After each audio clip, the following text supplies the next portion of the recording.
Mshiha തമ്പുരാനെ, ഞങ്ങളുടെ രക്ഷയ്ക്ക് വേണ്ടി നീ വിനയപ്പെടുകയും നോമ്പു നോറ്റ് ശത്രുവിനാൽ പരീക്ഷിക്കപ്പെടുവാൻ തിരുമനസ്സാകുകയും യുദ്ധം ചെയ്യുന്ന സാത്താനെ യോഗ്യമായ നോമ്പോടും വെടിപ്പുള്ള പ്രാർത്ഥനയോടും കൂടി ജയിപ്പാനായ നിന്റെ സഭയെ പഠിപ്പിക്കുകയും ചെയ്തു. ഞങ്ങളുടെ പിതാവായ ആദാമിന്റെ ഭക്ഷണപ്രിയം നീ മൂലം പരാജയപ്പെട്ടു എന്ന വെടിപ്പും ശുദ്ധമുള്ള നോമ്പേ, സമാധാനത്താലേ വരിക.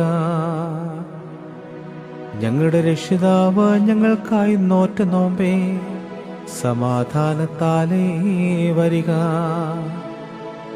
രക്ഷിതാവേ, നിർമ്മല സ്നേഹത്തോടെ നോമ്പിനെ സ്വീകരിപ്പാനും സന്തോഷത്തോടെ അതിൻ്റെ എതിരേൽപ്പിനെ പുറപ്പെടുവാനും ഞങ്ങൾക്ക് സംഗതിയാക്കണമേ. നിന്റെ തിരുവിഷ്ടപ്രകാരം നോമ്പ് നോൽപ്പാനും ഞങ്ങൾ പ്രവർത്തിച്ചു